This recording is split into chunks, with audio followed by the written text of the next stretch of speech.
All right, everybody, we are back with another episode from Cruise Ship Explorers. My name is Mike, and this is Rachel here. Rachel, who do we got today? Super excited to talk to Clark Reber, and he is a travel advisor with decades of experience. So I can't wait to pick his brain where the cruise ship industry has been, where it's going, and what we can expect. I want to hear the secrets of the trade. You know me, I love hearing those secrets.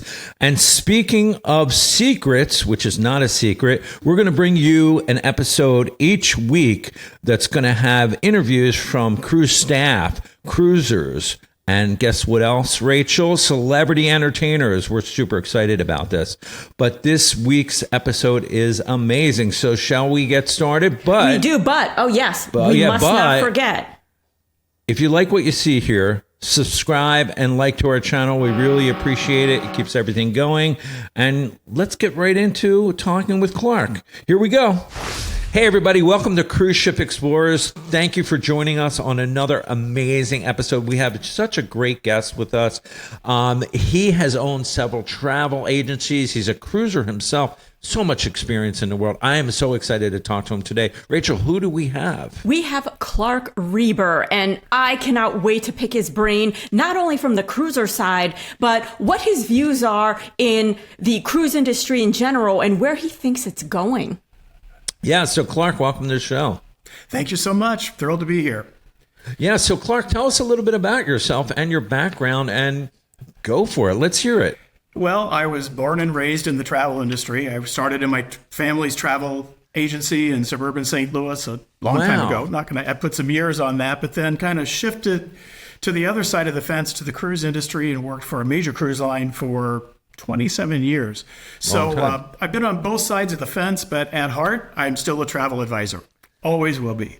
That's awesome. And your passion and love for cruising with that many years and still doing it must be there. And not only that, but with your experience, you've gotten to see the industry change and the ups and downs and how we talk about this all the time, Rachel and I, for our, we've been cruising for a while, but even the short time as compared to yours, we've seen the industry change from technology and from the different style ships and what they're trying to do in a shift to what they're trying to market to. It's interesting. So, give us a little bit about what you're doing currently, if you can tell us some of the stuff you're doing. Well, right now I'm doing some consulting for some other travel-related companies. One is, I really am not at liberty to say, but there's a company that's planning to open here in the U.S. that I've been working pretty closely with to put together a launch, sales, and marketing plan. So I'm super excited about that. And you said that your family started in the travel business, right? So give us a background about that, because that must have sucked you right into the industry. Small town, suburban St. Louis, only travel agency in town. And it was so much fun, so much work. People don't see it, but travel advisors, even being on the supplier side of things and watching, their commitment to their clients on social media, they go the extra mile every time for their clients. So if there's one message I want to leave is always use a travel advisor for two selfish reasons. Okay. They know people. So you always see these shows on the news and people are stranded somewhere, they can't get on the ship. First thing that comes to mind, they didn't have a travel advisor, right? Right. And if that does happen to you, they know people and they've also been where you're going. So most likely, your travel advisor has been on a cruise, they've been on the ship you're maybe even planning to visit, but you need to look around at, if you don't have a travel advisor, where do you begin? You begin at the American Society of Travel Advisors website, www.asta.org. Click in what you're looking for, where you're located, and they have a travel advisor locator. And you can look at the bios. Amazing. Really super helpful stuff. And the travel advisors for us, we just know that they bring not only, like you said, the knowledge and experience, but some of the tricks that you would want to know, like whether they can give you some cruise credit, whether they can talk to you about excursions. We talk to a lot of cruisers and they're confused even about excursions. You might think an excursion is an excursion, but no. Some people will not know that if they book outside of, say, a cruise line, an excursion, that they're risking the chance that they might not get back to the cruise ship on time, and the difference of when you book it through a cruise line. I mean, it's these little things that make a big difference where your travel advisor might be, that's what they do, advise you. So, how do you feel about that when you speak to a first-time cruiser? Oh, you have to use a travel advisor, and they do have the inside scoop. I mean, when I worked for a cruise line, there's a whole revenue management piece. Whole departments are dedicated, just like with an airline, to look at cruise fares, but not only, this month, next couple of months, 2 years in advance.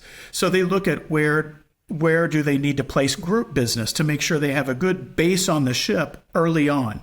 So if you're booking a group, book it early. It's when you're going to find your best deal and when you're most valuable to the cruise line, right?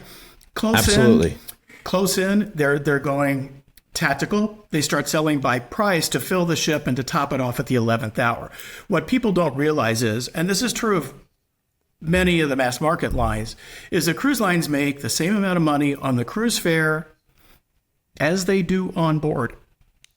So that onboard revenue is as important to a cruise line as is the cruise fare. One is called ticket price and the other is called onboard. So if you have a cruise line that is all-inclusive, it's going to be more expensive. But if you sit down and figure out what you would pay for the cruise fare, what you're going to pay for that week on board or however long, then compare that to an all-inclusive alternative, you may be surprised at how much money you would save by going with the all-inclusive alternative. Again, travel advisor. And right. People say, well, it's fun planning everything by myself. You can plan everything with your travel advisor and have fun doing that as well. But they've been there, they know where they're going, and they know people. So if something goes upside down, they're on the phone to a sales manager somewhere near them. And they're also affiliated. So, you're going to find big consortiums out there that travel agents belong to, which gives the individual storefront travel advisor or home-based travel advisor buying power. So they can join consortia, they can join networks, and you're going to find your best values there. Yeah, and even like Rachel, she loves using an advisor because it educates her and us. Even the little things were like when we started cruising first, we weren't sure, where do you book the best rooms? Is it midship? You just don't know these things. Yeah, for our first cruise, we heavily relied on a travel advisor just to what's the best room. After you've been on one or a couple cruises, you begin to know where you begin to know what kind of ships you like. I remember, as much as I like to DIY, and because it feels like you're more in control of your daily itinerary when you book your excursions yourself. But it is also stressful. And that's the part that I think a lot of people don't expect, is the stress of just, you have to commit time. If you're busy, you run your own business, or you work a busy schedule, it's tough to find that time to book everything. And then when you look at all of the excursions, many of them sound similar. So which is the best one? Why is this one 9 hours long and this one is 5 hours long? And so a travel agent, having probably done all the excursions, knows the answer to that. And sometimes there are billing issues or a little discrepancy on your itinerary. We have definitely spent all that time on the phone trying to resolve it. And that just adds pre-travel stress. Whereas instead, one phone call to the travel agent or the advisor, boom, it's taken care of. Exactly. And the worst case is if, a passenger gets to the pier and no one told them they needed a passport. Right? A travel agent will make sure they're equipped to get on the ship, even if it's paid for. Because you see those stories too, on social media all the time. No one told me. Well, use a travel advisor. Yes. And growing up in a family of, a travel business, what kind of drew you into the cruise line experience, Well, my father owned newspapers in this small town. His father did as well. He sold the paper, retired, got bored, and thought, well, there's not a travel agency in this town, so I'm going to open one. So we went to Hawaii through a travel agency in St. Louis. They supported our opening a branch, and next thing you know, here we are today. Oh, wow. So that kind of brought you into that. From back then when you started to now, the experience and the industry has changed. Where do you think, the biggest changes are occurring in your eyes of the cruise industry? I think the ships are going to get more and more interesting. Every time. Explain interesting. Well, just the technology. Just yesterday, I think I saw, I don't know where I was at, but one big cruise line had an LED screen all over the top of the central atrium in the ship. I was like, that's pretty cool. So there are all sorts of innovations going on. The one that stands out, I think, would be, the issue I have with most mainstream cruise lines is that they're traditional. And, they're modern, but they're still traditional in terms of the product. Virgin has kind of come in and turned that upside down. So, for example, they have some great itinerary planning. So if you're going to a place in Europe like, I don't know, Ibiza or Mykonos, where the attraction is the nightlife, and your cruise ship sails at 5 p.m., that's not a service to the passengers. Exactly. If you're on a cruise line that stays in Ibiza or, wherever, places are known for their nightlife, they stay till 5 a.m. That is thoughtful itinerary planning. Nobody thinks about that, right? That's very true. What is thoughtful itinerary planning? What cruise lines will do that for you? And, what should you look for? That is so true, because we recently did a Mediterranean cruise, and yes, the ship was gone by 5, 6, the typical leaving time. And yeah, you're missing the iconic culture essence of that location. Exactly. Yeah. So, and we noticed that a big thing, even with the newer cruise ships, for us, of course, in our business that we're in, is even the technology, like you mentioned, the internet, something simple, but it has come such a long way from not only a little bit on the pricing end of it, but the quality that you're getting. I mean, connectivity is so much quicker. And now they're offering packages. And I know some ships even offer just it's included with your cruise, unlimited. But, and then you get, the changes in the restaurants, where they're doing away with the big restaurant halls. And now they're making them smaller individual restaurants to make them feel like they're all specialty dining, even for the regular cruisers that might not have a specialty dining package, So we notice a lot of that stuff has changed. From your first cruise to cruise now, what would you say are some of your favorite changes that have occurred? Well, off the top, I would say automation. There's not a whole lot of paper on cruise ships anymore. Remember, you used to go in and on the bed was a stack of paper this thick. But now that's all gone. There are, a lot of cruise lines still do announcements. Some cruise lines have stopped doing announcements altogether. Often you have to be off the ship on the last day by 7 a.m. Some cruise lines let you stay on and have brunch until 10:30. So, there's some little changes and nuanced changes that make a huge difference to the passenger experience, and not everyone's doing yet, but I think they should.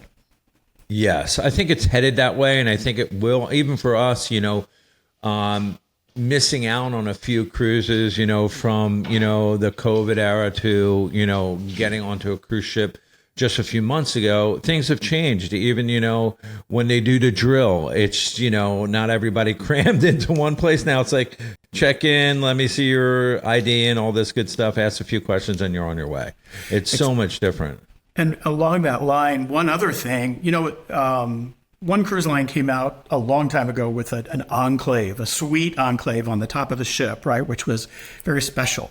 Cost a heck of a lot more, but then not everyone, but a few others started to copy that, kind of nudging their existing customers into a luxury space on a ship that still holds 5,000 people. So, that is there. So the benefit of that is that it's giving people a taste of a true luxury experience, not a luxury experience. A true luxury experience, of course, would be in a smaller, more less crowded ship. So two things come to mind when you're looking at, selecting a line, selecting a ship. There are places online where you can go and calculate things like the crew to passenger ratio, which is super important. No one is at a 1-to-1 ratio yet, but I think some cruise lines may be close to doing that. Think of the service. Some are at like 1.8 something per guest, but still crew to passenger ratio and then passenger space ratio. So crew to passenger ratio is the number of passengers divided by the crew. That'll give you do that for every ship you're looking at, and you can get a feel for the service you're going to get on board. Then there's a passenger space ratio. How many people are on the ship, and what is the gross registered tonnage? So if you take the gross registered tonnage, divide by the number of people on board, that's going to give you a passenger space ratio. So again, the more spacious your experience, the better that experience is going to be. But if you have fewer guests on board and you have a more spacious ship, guess what? It's going to cost you more. Oh, absolutely. And right? You know what? We're going to tell you we have firsthand experience of that because we are fortunate enough where we've done this a couple times. We can't do it every time, but we're fortunate enough, and Rachel can explain why she likes it, is to experience the Haven on the Norwegian Cruise Line parts of their ships. Rachel, what do you're a big fan of that, of course. I love it. Yeah, anytime you can splurge and be in that exclusive club, and every cruise line calls it different. Like on NCL, it's the Haven.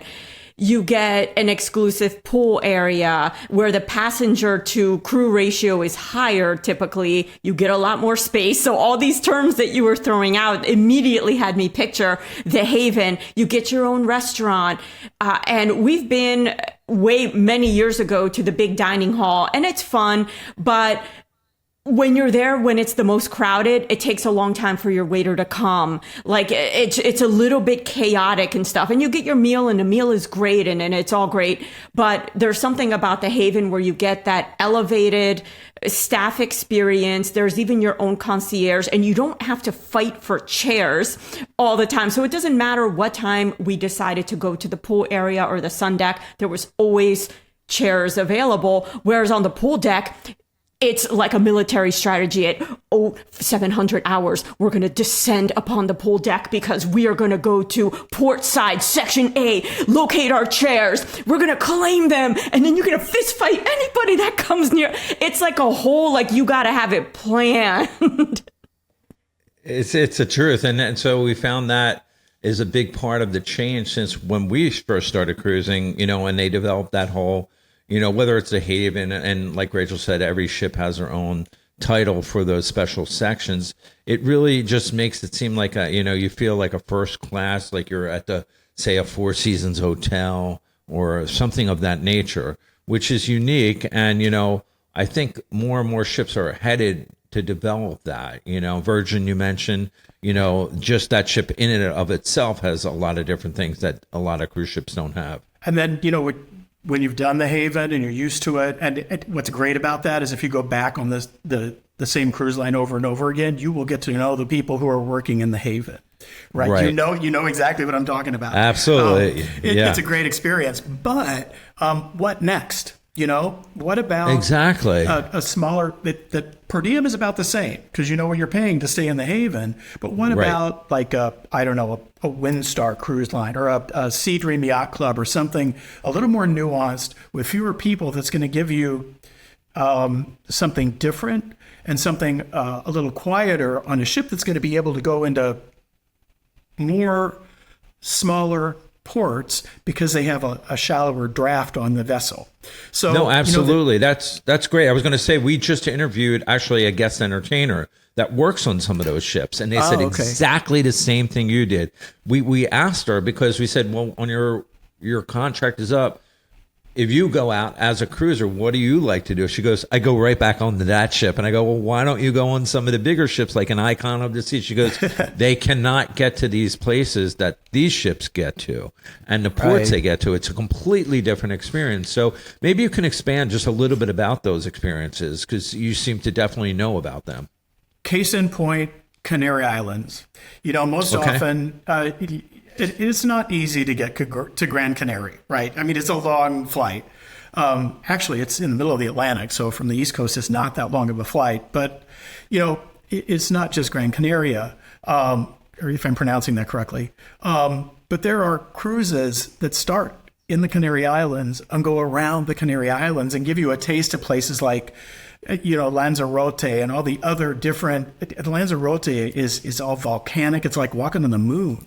Right. But you can do a cruise just around the Canary Islands. There are a lot of nuanced things out there that are available, which is why you need a travel advisor. Absolutely. It can be overwhelming. And to, maneuver, it's great to research and then go in and say, what do I do with all this? And he or she will be able to help you out. Yeah, no, that's and circling back to the travel advisor, that's stuff that you want to lean to them on, because I don't think, I don't believe that some of the smaller ships get the exposure that some of the giant companies like a Royal Caribbean, where you see all their TV commercials and they're pushing the Icon or, Celebrity or NCL or any of those, they have the money for marketing where, some of the smaller ships don't get the attention. And the larger cruise lines can start nudging people from the Haven into their other brands. Right. Like, and I know they all do it. So, Royal Caribbean has a luxury brand, and NCL, everybody has a luxury brand, right? Yeah. So it only makes sense that you're going to, evolve your higher paying customers in the Haven to, something different. Sure. Yeah. So how often do you get to cruise these days? It's been a while. I'm going on my first cruise again here pretty soon, next couple of months, but at least once a year. Not as much as I used to. Yeah. Any particular favorite? Yeah. Any favorites that you jump to or go to, or itineraries that you really love? Well, I have to tell you, my favorite places to go are, we talked about the Canary Islands. Yes. It's a great cruise. And again, that's another place where you want to stay overnight, because the nightlife is crazy. It's so much fun. I sound like all I do is party, but I'm too old for that anymore. Tahiti. God lives in Tahiti. And there are two cruise lines that, Ponant specializes in Tahiti, and then Windstar is there as well. They also specialize in Tahiti. So, that's an example of something that's, probably on a lot of people's bucket list, and there are some great options in terms of going there. And it's one of my favorites. It is just stunningly beautiful. Other favorite things I've done, and this is going to sound really quirky, but bridges. You've got to sail under the Verrazano Narrows Bridge in New York Harbor. You have to Everybody do that. Says that. Everybody. San Francisco. We've heard that. San Francisco. The Golden Gate Bridge, right? There are things that cruising can offer that you won't find anywhere else. We just said Lisbon, that. Lisbon's another place with a great bridge to go under. So it's a little thing, but still something you never forget. No, I mean, and you can't see it from, flying over. It's a different experience, No, we said the same thing just recently to somebody we were talking to. Some of the things that you get to see on cruise ships, you can't do it on any other vacation. You have to do it via a cruise ship. Have you noticed that, like, being on the travel advisor side, passenger expectations have changed with, how the cruise, industry has changed? Have you noticed, like, your clients, their expectations are changing? Have you noticed a change in that? The customers are much more experienced now than they were when cruising first started. I would think so. Which, makes the travel advisor gives them a bit of a challenge because, there's all sorts of opportunities for education and going out and booking yourself, which, again, don't do because two reasons. Travel agents know people if you're stuck somewhere, and you're going to get the best deal because that's the first place cruise lines go. Yeah. So did I answer the question? No, you did. That was perfect. Okay, I mean, good. it's I would with technology changing and you're able to search for pretty much everything. People are going to have more questions because they can find it online first. Then they're coming to you and saying, well, I found this deal from this place, or this ship says it offers this kind of package. Can you get me a better package? So you're combating a lot of things that maybe even you might go, I never heard of that. Where did you find that? And then you have to investigate it yourself and see if it's a for real thing.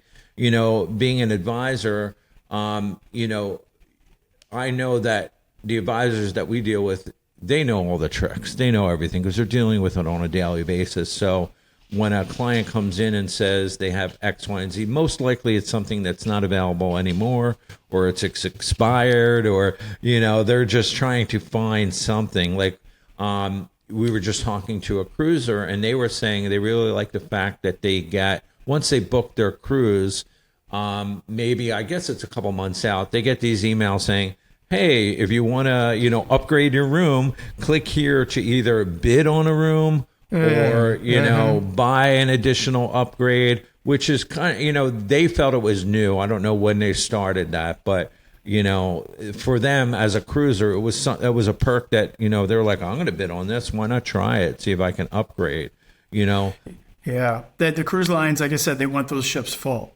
So, but there's a strong plan in place to fill those ships, right? It is a science, quite literally. So, but sometimes things go sideways. And, there is an argument for waiting to the last minute, but you don't want to be disappointed. So I think my advice would be don't be so hung up on the price, but if you're going to spend to go on a cruise, spend it on something that includes a lot more, Right. So, you're getting more value for your dollar. And that is true. We have tried to book a lower category room, and by the time you add on those extras, it's more money than if you would have bought the higher category room in the first place. So we look at everything from the drink packages and we calculate, well, how many drinks? We don't drink that many drinks a day. Some people will really max out that plan and beyond, but not us. But even for us, it's worth it. Exactly. Yeah. I mean, and that's the thing. It's like, with the advertising, and there's so many new avenues to be able to grab their customers, from social media to even, just the promotion that they do on TV that we see. It just seems like it's constantly changing, and there's a new promotion every week. There is. There's even a promotion every Every day. Maybe. Who knows? Yeah. I mean, the revenue management departments never stop. 24/7 they're doing work, and price fluctuation is just like an airline ticket anymore. Of course. It really is. But the difference is airlines are more of a commodity. With a cruise, you're getting something that's a lot different because you're paying for, with an airline, you're paying for an experience. But on a cruise, it's a lot different because it's a bigger, longer experience that should give you memories for a lifetime. Well, and they're really competing with the all-inclusives. But with a cruise ship, you're seeing so many more islands, so many more places. And so when you factor in that cost, it's really one of the best deals out there for travel styles, whether it's, all inclusive or, whatever. Cruising is really a huge bargain when you look at it. It is. If you compare it to, the cost of flying someplace in a hotel and, the food, it is. Yeah, it's still a really good bargain. And the quality is there too. Oh yeah, the quality is amazing. And are you working with any clients? Because we actually have friends that do this where they basically kind of sold their house, have a small place, and literally live on a cruise ship from cruise to cruise to cruise. Do you see that lifestyle kind of increasing as a new kind of retirement lifestyle? Not really. I mean, I've seen online maybe 2 people that have done that. Right. And there was a lady at NCL who, sailed on the same ship hundreds of times. She practically lived there. Yeah. Wow. I don't know if she's still alive, but I think sure, every cruise line probably has one or two of them. Right. And have you seen I would think like destinations, is there any like popular destinations from a cruiser standpoint or that are becoming just much more popular than others? Well, the big conference topic at industry conferences is, over tourism. Yeah. Right. So, and cruise lines have contributed to that, because if you dump, the size of the small town I grew up in times 6, right? The population times 6 onto St. Thomas in one day. Again, smart itinerary planning. How long do they stay? What time do they get there? And that just brought to mind something else, because I mentioned St. Thomas. I think one of the prettiest sailaways you're ever going to have is sailing out of either the American or British Virgin Islands at sunset. Okay. Specifically, what comes to mind is Tortola. So if you visit Tortola and you sail away at sunset, you are sailing quietly through the Virgin Islands at sunset, and it's beautiful. Same thing when you sail away from St. Thomas. So those are two things that really stick out. Oh, that's gorgeous. Yeah, that's for sure. From your perspective, what are the biggest challenges and opportunities facing the cruise industry today? You see stuff like that's on your radar? Well, I mean, we talked about over tourism. Yeah, so there's going to be, where else do they go? It's an interesting challenge there, and also they're innovating like never before, which I think is it's crazy. It's crazy. Yeah. So, but they're innovating to, in my opinion. I won't go there, but there are a lot of passengers on a lot of new ships, right? So there's more people on board. Is that a good thing? I think it's a personal choice. Yeah, I'll go there. No, and I would like to see fewer, and I know that there is a financial quota or there is a financial line that they have to cross to make it worthwhile. I get that. But then there's another line where it just becomes ridiculous. And I'm going to kind of compare it to the Disney parks. I know that they need a minimum every day. They're putting out new technology. This costs money. It costs money to pay their cast members appropriately. And one can argue that they do or don't. That's a separate podcast, episode. But at the same time, it does reach a level where it is just too much. And when you combine that with today's passenger, and not all passengers are like this, but we have seen parents come on board that take their parent hat and put it to the side and just let their kids do whatever. Sometimes they are there witnessing it go down and do nothing because the parent's hat is over there. Oh yeah, I've had kids climb on my chair, try to kick me off my chair, and that's why the Haven experience, and then not that there's no children at the Haven or people behave better, like there's a class. It's not. I think because of the cost, it's much more expensive to bring a family of 4 or a family of 6 onto the Haven than it is other categories. But yes, more recently, I've noticed some hat removal upon getting onto a cruise ship. So I went there for you. Well, and then, the larger cruise ships, again, with the Haven option, are fantastic for multi-generational families. Yes. Right. So you put grandma and grandpa and the parents are up in the Haven. The kids, are cousins are in balconies or wherever. Kids are down and inside. So you can take, you can put the family anywhere you want. Exactly. Yeah. Based on how old they are, I guess. I don't know. Yeah. But anyway, it's great for multi-generational travel as well. No, yeah, that definitely is. I'm liking seeing all the changes, because every time that I'll get an email, from another cruise ship that they're introducing a new ship, I'm like scrolling down to going, all right, what can they make better than the last ship? Yeah. And for me, it's just like, it's so like crazy now that they can have go-karts, roller coasters, these slides, or interactive whole gaming areas. It's funny because the last cruise, I said to Rachel, I said, we like to play, the old school game, pinball or whatever it might be. We were trying to search, where is that? It's all interactive now. Those days are gone. So, I mean, from the standpoint of, just watching the changes, it's like, what are they going to come up with now? That Icon of the Seas ship that they introduced, it's like a giant city. I mean, it's almost too big maybe for my taste. I tend to like a little bit of the smaller ships, but they seem to be doing a job selling it, no problem. Yeah, the no kids on version, right? So I just want to throw that out there. Yeah. You don't think it's going to change the experience? It does. And when you arrive, I may have already said this, but it's a relaxed disembarkation. You can stay on the ship until 10:30 and have brunch when you get back into Miami, so they don't push everybody off early in the morning. So I thought I'd throw that out there. No, that's great. Have you cruised on that ship? I have several times. Oh, great. And are they doing a good job? Are they introducing new ships, the brand? Are they expanding? They are. I think there was one new ship in Europe and another one in Australia. I think the Australian ship was delayed.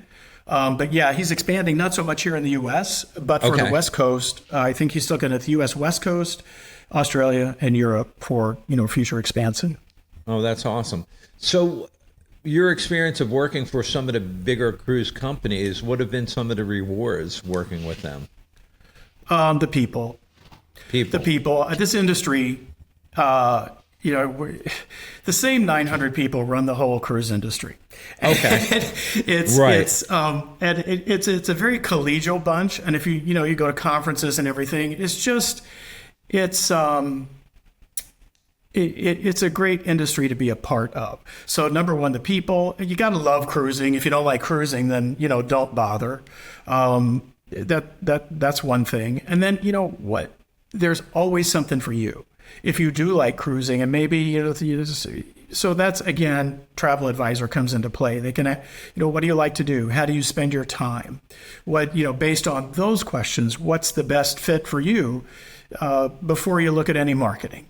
Right? Don't look at any marketing. Don't look at any price. What do you like? What's your personality assessment? Then look at a cruise line. Then look at the price and figure out, what is the best fit for you. Yeah, because that's a question that came to mind. How do you stay, your loyalty to not one specific product, especially as an advisor, to yourself? Of course, you know what you like and you're going to book it. But, when you're recommending something, how do you, pull that out of the equation? And you just mentioned a lot of factors, and it depends on their likes and needs and all that good stuff. Exactly. Yeah. Is there any specific times that for first-time cruiser that might be watching this, that is there any good or bad times to book a cruise? Like from I'm not just talking about destinations or weather, but I'm talking about financial times. Is there any price drops and that kind of thing? Two things come to mind. The shorter the cruise, the shorter the booking window. The longer the cruise, the longer the booking window. So if you're shopping for a 3 or 4 night cruise, you're going to find your best pricing 30 days prior. If you're shopping for a 7-day, 12-day, or whatever longer cruise, people are going to be shopping much further out. Cruise lines have, if there's a difference from when I first started in the business, well, it's gone full circle actually, because the prices that you're seeing now, the cruise lines are getting for their products are like the prices that cruise lines were getting in the 80s. Really? Right. So there was this transition from high price cruising to massively competitive pricing. You've seen it, and it's still competitive to an extent, but all the time, the prices have been going up. So now we're back. We're back at, there's no such thing. Well, there is. There is no such thing as a cheap cruise, is what I was going to say. Right. But you get what you pay for. Applies to this industry just like it does in every other industry. Of course, yeah. Yeah, you Yeah, I can mean- book cheaply, but most likely you're not getting the room you want. You're sacrificing the room, people who wait till last minute. So if you're someone where you don't really care where you're on the ship, you've been working, you just want to get out for a little while, that might be worth it, to them. Right. Exactly. And then one other change that I noticed, at least here in Miami, that all cruise lines have benefited from is Customs and Border Patrol. I mean, it used to be painful to disembark a cruise ship on the last day just to go through all the paperwork. Now you're off. The last time we sailed, they just looked at us and waved when we walked off the ship. It's so true. Well, true, and kind of scary. And we were confused. We were like, we just walked out and we're like, did we have to go through something? Like, did they catch us on camera? Or are they going to come after us? They know who everybody is on that ship, right? So, you give all the information, 72 hours in advance. They know who everyone is on that ship. No questions asked. So very true. I have a question, and we get a lot of first-time cruisers that, they want advice. If you could give your top 5, even as a cruise advisor, to when people are either booking or looking for a cruise, can you give them some advice? Travel advisor again. Don't be afraid of a high price, but always look at what's included in that high price. And, the booking window, you have to be sensitive to, because, are you approaching this at the right time? If you wait, you risk disappointment. But if you wait, you also may, save some money. So I don't think there's a hard answer to that question. But yeah. Oh, that's good. That's good. I mean, that's, we just get these random questions and we try to answer them the best we can, but we always end up saying seek out an advisor because they're going to have the knowledge. And it's the truth, because we use an advisor. We do. And and we've been cruising for a long time, or what we consider to be a long time, but we're still learning and we're still finding out tricks. So, we always suggest that. Rachel, do you have anything to add? I mean, this has been so insightful and great. Or Clark, is there anything that you might like to add?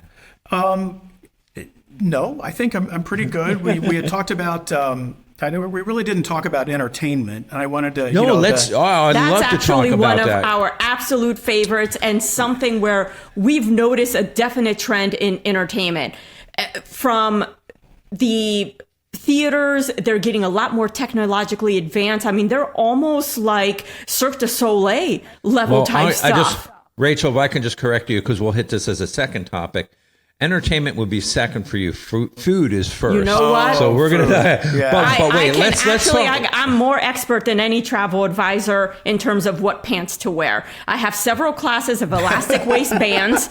So there is the one you wear for the buffet, the specialty restaurant. So fashion for buffet eating. I would love to hear your view on the entertainment, because that's something that's changed over the years drastically. Well, yeah, NCL is, has always been full on Broadway. There are a lot of really theatrical production shows with NCL. Virgin has more of a clubby entertainment style on board his ship. So, smaller rooms. They have one big theater, but that theater can convert into something that, is the size of a big gymnasium, because all the seats fold into the wall and it becomes a dance club. It's amazing how that ship can change. So, yeah. Yeah, we noticed the entertainment has changed. Even like our last cruise was on an NCL ship, the Viva, which is one of their newer ships. And we were fortunate enough to experience, the entertainment on that ship. And we got to see Rachel's favorite movie show, Beetlejuice. And the technology that they use for that show, and me being on that side of the, looking at the consoles that the mixers were using or the cues they were using for the band, and just the setup was so incredible. And then in addition to that, we went to one of their new music rooms. And just the quality. And I had to talk to the musicians, being a musician myself. I was like, how did this get put together? I need to know, tell me all. And they were saying, the selective process isn't like back in the day where they just put a band together and play cover music, which is just a bunch of songs from different genres. They did that, which, during one of their shows or two of the nights, they did that. But this particular band did a Fleetwood Mac tribute show, which was totally put together. The vocals were perfect. The personalities that they picked for the show was great. So even just down to a club band of what I call it took them a while to put that together. And being a musician, I know that's hard work. But yeah, we've just noticed that the shows are becoming larger than life from production. But one thing I did read and I did notice is, and even NCL is trending towards this, they're starting to produce their own shows in-house. So writing their own shows through their own production. And I believe that all has to do with licensing and not paying as much for the products and the shows. So I think that's going to change, where if they can save money and start to get their own shows, they might start to do that. And I have seen a few shows get canceled and then switch to their own shows that they've written. But that doesn't mean that the quality is going to change. I think the quality is still going to be there. I just think that's behind the scenes in the marketing department and them going, how can we save some money? So let's switch it up a little bit. Yeah, you talked about the talent that they bring onto the ships. I mean, to this day, there was a lady named Jane Powell who used to sing on NCL. Unbelievable. I remember her name to this day. So, and there's the guy who used to run entertainment or be in the entertainment department at NCL he's a producer on Broadway now. So, wow, they're serious in the cruise industry in terms of, the onboard entertainment. Very serious. Even the launches, they just launched it. I think it was the Viva, where they brought in, Gwen Stefani to do the launch, and they had her perform, and they're just trying to go over the top with even just who the influencers might be to launch a ship and say, this is like the level that we're playing at. And I love seeing the competition between the cruise lines and who's bringing in, which will lead us to the next topic, the food. You see so many celebrity chefs now have restaurants on the cruise lines. So talk about that for a second. What have you seen in the changes, in your own opinion? I mean, how can you go wrong with a celebrity chef on a cruise ship? I mean, it's just fantastic. The evolution of this industry is just really kind of mind-blowing. The thing that my favorite restaurant at sea, bar none, is Cagney's Steakhouse on yes. Norwegian. It's the best. I've been in steakhouses and other cruise lines, and it just doesn't, not quite there.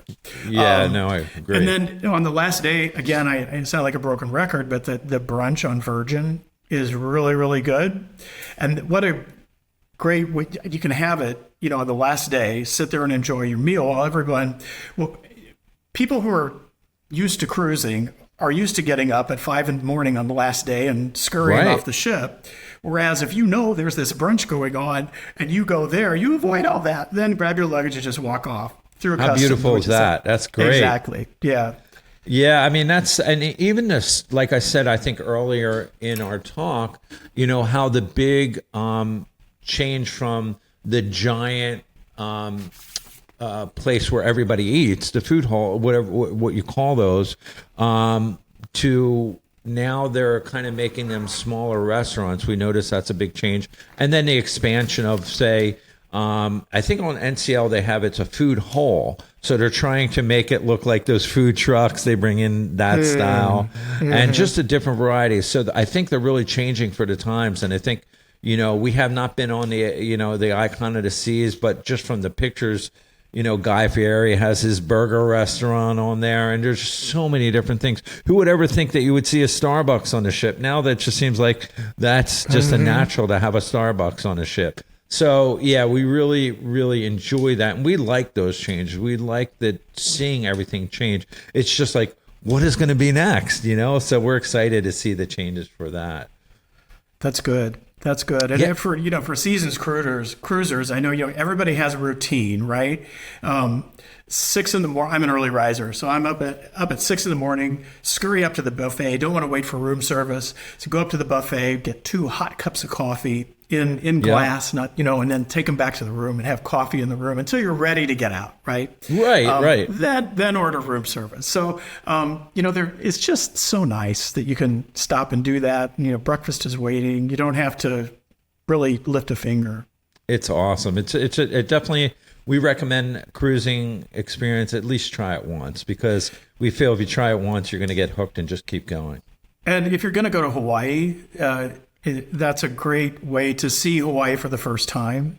But again, a lot of cruise. I mean, I've said before, I've been in the cruise business for decades, and I've been almost everywhere in the world for a day. Right. So now I know where I want to go back to, but so that's something else to consider. When you're looking at a cruise, how long are you there? And also, what are your plans for going back? So that's another conversation to have with your travel advisor when you get home. Oh, there's definite places we want to go back to for sure. Yeah, people realize they think you go there once and that's it. You don't get to see everything the one time you're there, or the port, it's impossible. So you should definitely try and go back if you can. But we live in a world where there's so many places to see. And with the cruise industry, it's just allowing you to see so many places, which is just such a unique experience like no other. That's I think we covered a lot here, Clark. I mean, you've been a pleasure to have on our show. We really appreciate it. Can we ask you, is there any places that people can find you? Yeah, if they want to connect with you. Oh, absolutely. I would say, I'm on Facebook and I am on LinkedIn. I think the best place would be probably either of those. And what would be, is there a certain address they would find you at? Oh, gosh, what do I call myself? And then, and we'll list those too. If you can't think of it now, I will get them from you. We're going to put them in a post. Okay, TikTok, Travel and Cruise Insights on TikTok.